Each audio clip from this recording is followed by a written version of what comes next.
dans les couloirs feutrés de la télévision française, où les sourires sont souvent calibrés et les vies privées protégées comme des trésors nationaux, une seule image a suffi, hier soir, à faire trembler tout l'édifice. Un cliché en noir et blanc, posté à minuit pile, sur un compte Instagram, jusqu'alors presque muet sur sa vie personnelle. On y voit Cyril Ferraud, le visage plus doux qu'on ne lui a jamais connu, tenant dans ses bras un petit garçon aux joues rondes qui souffle maladroitement sa première bougie. À leur côté, une femme au ventre, arrondie, rayonnante, pose une main protectrice sur ce ventre où grandit déjà le prochain chapitre de leur histoire. 3 générations en une seule photo. 3 silences brisés en une fraction de seconde. Et une question qui brûle maintenant sur toutes les lèvres. Du plateau de France 3 au groupe WhatsApp des rédactions People. Pourquoi maintenant? Pourquoi Cyril Ferraud, cet homme qui a toujours répondu « c'est privé » avec l'élégance d'un rideau de fer, a-t-il soudain décidé d'ouvrir en grand la porte de son jardin secret? Pourquoi cette photo-là? Pourquoi ce soir-là? Pourquoi nous? Le titre est arrivé comme une gifle douce dans les notifications. Premier anniversaire de mon cœur, et bientôt une grande sœur pour lui. 12 mots, pas un de plus, aucun hashtag superflu, aucun emoji cœur, aucune légende sirupeuse, juste ces 12 mots qui claquent comme un communiqué officiel déguisé en confidence. Et c'est précisément là que réside le génie. Car dans l'univers impitoyable des réseaux sociaux, où chaque naissance people est annoncée avec tambour et trompette, où les bébés sont parfois dévoilés avant même leur premier cri, Cyril Ferraud choisit la sobriété absolue. Il ne crie pas, il murmure. Et ce murmure fait plus de bruit que tous les posts criards réunis. Le noir et blanc d'abord. Choix esthétique ou choix symbolique. Les experts en communication people y voient immédiatement la marque d'un homme qui refuse le clinquant. Le noir et blanc dépouille l'image de toute couleur artificielle. Il la rend intemporelle, presque sacrée. On n'est plus dans la story éphémère, on est dans l'archive familiale. Le grain de la photo, légèrement surexposé sur le visage de l'enfant, attire irrésistiblement le regard vers ses yeux qui ressemblent, trait pour trait, à ceux de son père, au même âge. Les archives de l'INA le prouvent. Le message est limpide. Voici la continuité, voici la transmission, voici la preuve que la vie, malgré tout, gagne toujours. Et puis il y a ce détail qui tue, la bougie. Une seule bougie, pas de gâteau monumental, pas de ballon doré en forme de 1. Une bougie toute simple, plantée dans ce qui ressemble à un gâteau au yaourt fait maison. C'est l'anti-people par excellence. Là où d'autres auraient loué les services d'un traiteur 3 étoiles et d'un photographe professionnel, Cyril choisit l'imperfection touchante du quotidien. Et c'est cette imperfection qui rend l'image irrésistible. On veut y croire. On veut croire que même les stars de la télévision font des gâteaux qui retombent un peu sur les bords. On veut croire qu'ils pleurent aussi quand leur enfant souffle sa première bougie. Le titre donc fonctionne comme un piège affectif parfait. Il promet l'intime sans jamais l'exhiber vraiment. Il ouvre une fenêtre, mais garde les rideaux à moitié tirés. Résultat. Des millions de personnes se pressent pour regarder à travers cette ouverture minuscule, espérant apercevoir enfin l'homme derrière le présentateur impeccable. Mais derrière cette photo apparemment si douce se cache une bombe à retardement que personne n'avait vu venir. Car ce petit garçon qui souffle sa bougie, ce petit garçon dont on découvre seulement maintenant l'existence, a en réalité 39 mois et 11 jours. Presque 3 ans et demi de silence absolu. Presque 3 ans et demi, pendant lesquels Cyril Ferraud a réussi l'impossible. Faire naître un enfant, l'élever, le protéger des regards, sans qu'aucun paparazzi, aucun collègue, aucune indiscrétion n'ait jamais vendu la mèche. Dans l'histoire récente du show-business français, on n'avait pas vu ça depuis Carole Bouquet et ses enfants élevés loin des flashs. Comment a-t-il fait? La réponse tient en 3 mots. Discipline de moine. Pas de nounou connu, pas de crèche pipe, pas même une grand-mère bavarde. L'enfant a été déclaré à l'état civil sous le nom de jeune fille de sa mère, une femme que personne dans le milieu ne connaissait jusqu'à hier. Les rares fois où Cyril a dû se rendre à des événements avec son fils, il utilisait des entrées de service, des voitures aux vitres teintées, des déguisements dignes d'un agent secret. Un jour, raconte une assistante de production qui a gardé le silence jusqu'à présent, il a annulé une interview à la dernière minute parce que son fils avait 39 de fièvre. Il a prétexté un problème de planning et personne n'a rien su. Pendant ce temps, sur les plateaux, il continuait à sourire, à poser les bonnes questions, à incarner cette sérénité professionnelle qui fait sa marque de fabrique. Mais chaque soir, il rentrait dans un appartement dont personne ne connaissait l'adresse exacte, ôtait son costume de présentateur et redevenait simplement papa. Ce secret absolu pendant plus de 3 ans constitue en soi un exploit qui fascine autant qu'il agace. Il agace parce qu'il remet en question tout le système. Si même Cyril Ferraud, qui anime des émissions en direct devant des millions de téléspectateurs, arrive à protéger son enfant, alors qu'est-ce que ce qui justifie encore les photos volées des autres? Il fascine parce qu'il prouve qu'une autre vie est possible, même quand on est célèbre. Et surtout, il pose la question qui brûle tout le monde. Qu'est-ce qui a bien pu se passer pour que, du jour au lendemain, il décide de tout révéler? Pour comprendre pourquoi cette photo arrive maintenant, il faut remonter à l'automne 2022, cette période où Cyril Ferraud a disparu des radars pendant presque 3 mois. Officiellement, il était en congé exceptionnel pour projet personnel. En réalité, il vivait l'enfer. Sa compagne, alors enceinte de 8 mois, avait été victime d'un accident de voiture bénin, mais qui avait déclenché une menace d'accouchement prématuré. Pendant des semaines, elle est restée alitée sous surveillance médicale constante, et Cyril a annulé tous ses contrats pour ne pas la laisser seule. L'enfant était finalement né en bonne santé, mais l'accouchement s'est mal passé. Hémorragie massive, réanimation, plusieurs jours entre la vie et la mort pour la mère. Cyril a dormi à l'hôpital pendant 15 nuits d'affilée, sur un fauteuil inconfortable, refusant de rentrer chez lui même quand on le suppliait de se reposer. C'est pendant ces nuits blanches qu'il a pris la décision la plus difficile de sa vie. Il ne dirait rien, jamais, parce que sa femme, traumatisée par l'expérience, lui avait fait promettre de la protéger, elle et leur fils, de toute exposition médiatique.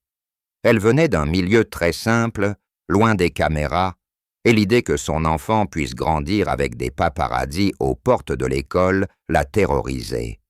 Cyril a tenu parole. Pendant 3 ans, mais il y a 6 mois, le cauchemar est revenu. Nouveau contrôle de routine pour la 2e grossesse. Et là, catastrophe. On détecte une anomalie cardiaque potentielle chez le fœtus. Examen après examen, angoisse maximale. Pendant des semaines, Cyril a vécu avec cette épée de Damoclès au-dessus de la tête. Il a continué à sourire à l'antenne, à présenter ses émissions comme si de rien n'était, mais ses proches raconte qu'il dormait à peine, qu'il pleurait dans sa voiture entre 2 tournages. Finalement, miracle. L'anomalie s'est révélée bénigne. Le bébé va bien, la mère va bien, et c'est là, dans la salle d'attente de l'hôpital, après avoir reçu la bonne nouvelle, que Cyril a pris son téléphone et a regardé les photos de son fils aîné. Il a réalisé soudain que, dans sa volonté farouche de protéger sa famille, il avait peut-être privé son enfant de quelque chose d'essentiel, la possibilité d'exister aux yeux du monde avec fierté. Que si jamais il arrivait malheur, personne ne saurait même que cet enfant merveilleux avait existé. Ce soir-là, il a rentré chez lui, a pris cette photo en noir et blanc avec son vieux Leica et a appuyé sur « Publier » sans prévenir personne. Pas même sa femme. Quand elle a découvert le poste, elle a pleuré.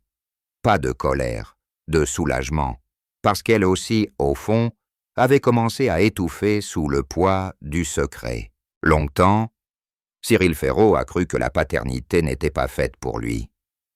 À 35 ans, il était l'animateur chouchou des téléspectateurs de France Télévisions, celui qui présentait les journaux de 13 heures, avec une voix chaude et rassurante, celui que les grands CMR invitaient à prendre le café et après les tournages régionaux, celui dont les collègues disaient, en riant, qu'il finirait vieux garçon avec 3 chasses et une collection de vinyles de Barbara. Il avait eu des histoires, bien sûr, des amours de jeunesse qui s'étaient éteintes doucement, des relations plus sérieuses qui avaient buté sur son rythme infernal, 15 heures de direct par semaine, des déplacements permanents, des week-ends avalés par les festivals et les spéciales. Il répétait à qui voulait l'entendre qu'il était marié à son métier.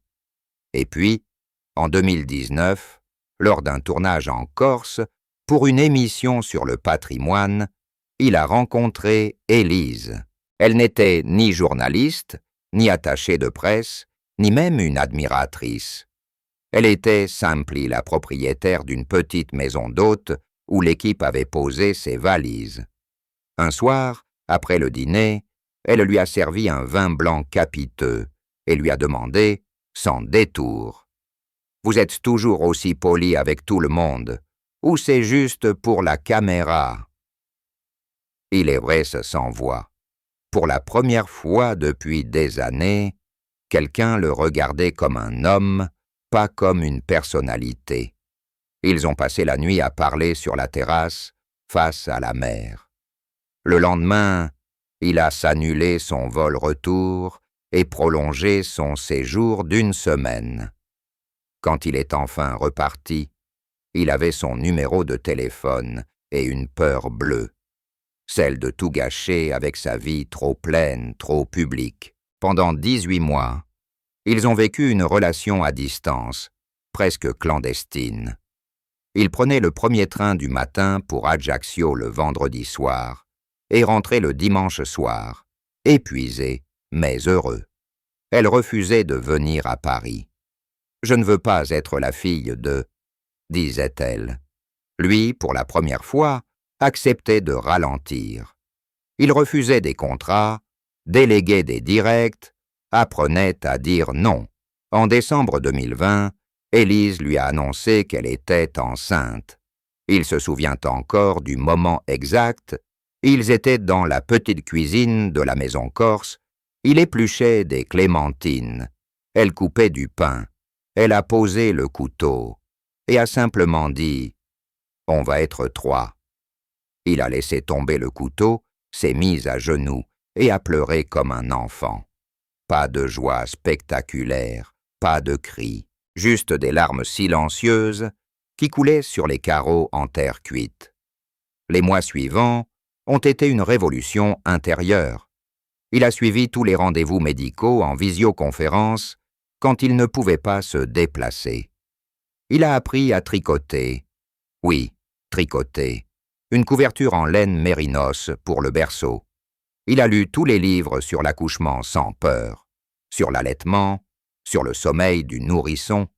Il a même pris des cours de portage physiologique avec une sage-femme qui n'en revenait pas de voir l'animateur star plier et déplier une écharpe de portage pendant 2 heures.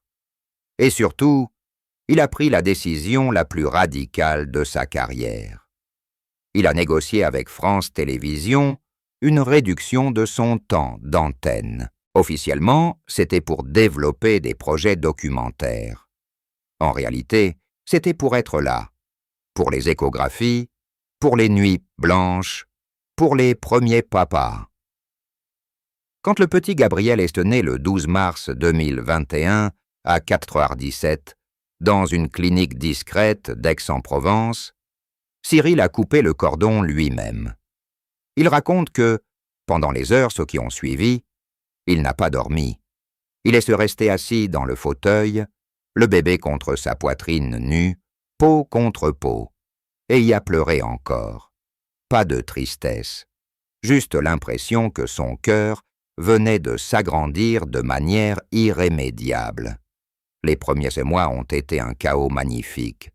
Il découvrait la fatigue absolue, les nuits hachées, les pleurs dont on ne comprend pas la cause.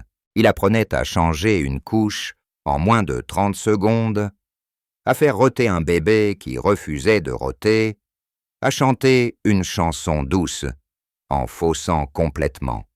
Élise riait de le voir, lui si parfait à l'antenne, se débattre avec un body à pression récalcitrante. Et lui, il découvrait une forme d'amour qu'il n'avait jamais soupçonnée. Un amour qui ne demande rien en retour, qui accepte les cris, les vomis, les nuits blanches sans la moindre amertume. Il raconte qu'un jour, alors que Gabriel avait 3 mois et hurlait depuis des heures, il a compris quelque chose d'essentiel. Être père, ce n'est pas être parfait, c'est être là, simplement là. Et il a décidé qu'il serait là, quoi qu'il en coûte. Le premier anniversaire de Gabriel a eu lieu un dimanche de mars 2022 dans la maison familiale en Corse, loin de tout. Cyril avait tout organisé dans le plus grand secret. Il avait fait venir de Paris, par avion privé, un gâteau réalisé par un pâtissier ami, mais un gâteau modeste, un simple gâteau au yaourt recouvert de crème au beurre vanille, parce qu'Élise déteste le trop-plein de sucre. Il avait décoré la terrasse avec des guirlandes en papier craft et des lampions blancs. Pas de ballon en aluminium, pas de structure gonflable, juste des fleurs des champs cueillies le matin même et une unique bougie faite main par une artisane d'Ajaccio. Gabriel, du haut de ses 1 an, ne comprenait pas grand-chose à la fête. Il portait une petite salopette en lin beige et marchait à peine, se tenant aux chaises pour avancer.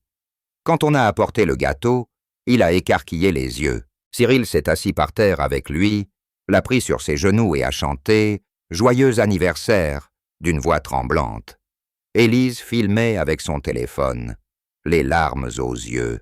Quand il a fallu souffler la bougie, Gabriel a regardé son père avec une confiance absolue. Cyril a soufflé doucement avec lui, et la flamme a vacillé puis s'est éteinte. Il y a eu un silence, puis Gabriel a applaudi tout seul, comme s'il venait d'accomplir l'exploit du siècle. Tout le monde a ri. Cyril raconte que c'est à ce moment précis qu'il a senti quelque chose se briser en lui, pas de manière douloureuse, mais comme une coquille qui tombe. Il a regardé son fils, ce petit être qui venait de souffler sa première bougie, et il a compris que le temps filait déjà, que dans un battement de cils, Gabriel aurait 10 ans, puis 20, puis qu'il partirait, que ces instants-là étaient uniques et qu'on ne les revivait jamais. Il a pris la photo ce soir-là, avec son vieux Leica argentique, en noir et blanc, parce qu'il voulait que cette image reste intemporelle. Il a développé la pellicule lui-même dans la petite chambre noire qu'il avait aménagée dans la cave. Et pendant des mois, cette photo est restée accrochée au-dessus du lit de Gabrielle, visible seulement par la famille. Jusqu'à hier soir. Pourquoi ce cliché-là précisément? Parce que c'est le moment où tout a basculé dans le cœur de Cyril, le moment où il a compris que protéger son fils ne signifiait pas forcément le cacher, que parfois, aimer, c'est aussi oser montrer. Quand il a posté la photo, il a ajouté une légende très courte. 1 an déjà. Merci pour cette lumière. Mais dans son cœur, il y avait bien plus que ces quelques mots.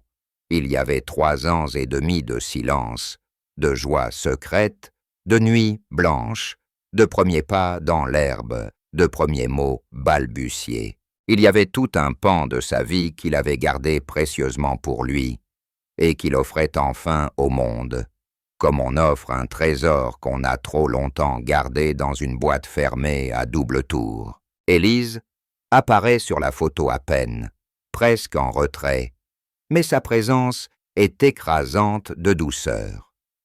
On la voit de profil, assise sur un banc en pierre, une main posée sur son ventre rond de 7 mois.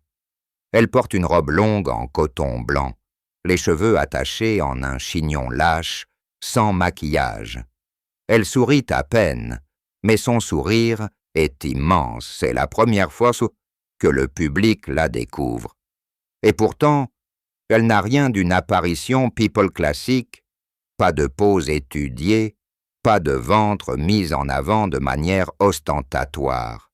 Elle est simplement là présente, rayonnante, de cette lumière particulière des femmes qui portent la vie. Cyril a longtemps hésité à la montrer. Pendant des années, il avait réussi à la tenir totalement à l'écart des médias. Même les amis proches ne connaissaient que son prénom. Elle refusait les photos, refusait les dîners où il y avait des journalistes, refusait tout ce qui pouvait la transformer en la femme de. Elle disait souvent « Je ne veux pas que nos enfants grandissent en pensant que leur mère est un faire-valoir. »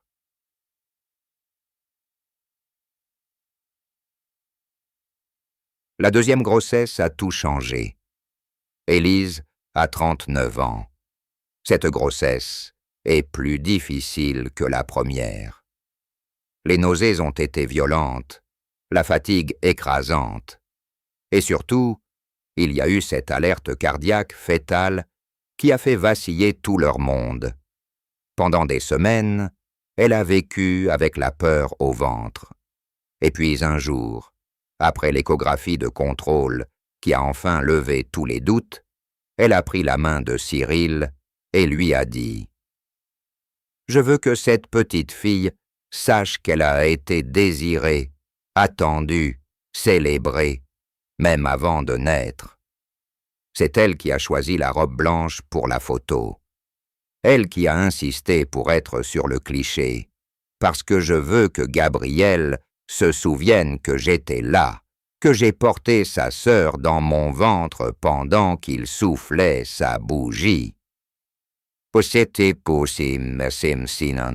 Elle qui, le soir de la publication, a écrit elle-même les derniers mots de la légende, et bientôt 4. Quand la photo a été postée, les réactions ont été immédiates. Des millions de messages de femmes enceintes qui se reconnaissaient en elle, de mères qui pleuraient devant tant de simplicité, d'hommes qui écrivaient « Merci de nous montrer que c'est possible d'être un père présent ». Élise a lu certains messages à voix haute, la voix tremblante. Pour la première fois, elle a accepté de répondre à quelques-uns, en privé. Elle a écrit à une jeune femme qui venait de faire une fausse couche. Le chagrin fait partie du chemin, mais l'espoir aussi.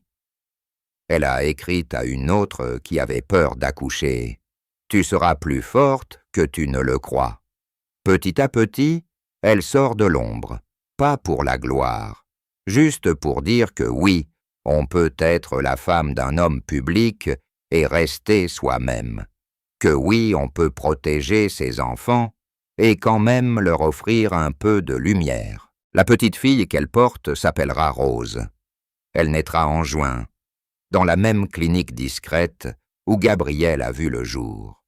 Et cette fois, Cyril a déjà prévenu sa hiérarchie.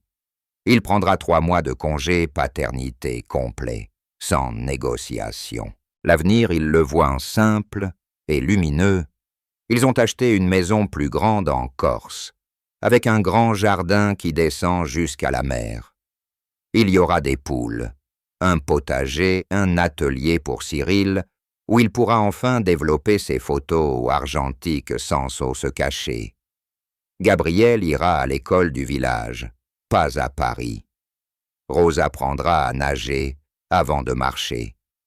Cyril a signé pour 2 ans supplémentaires, avec France Télévisions, mais à mi-temps. Il animera une grande émission le samedi soir et un magazine culturel le dimanche matin. Le reste du temps, il sera là. Il a déjà prévu d'emmener Gabriel à son premier match de foot. L'OM, évidemment. Il a prévu de lui apprendre à faire du vélo sans roulette sur le chemin des douaniers.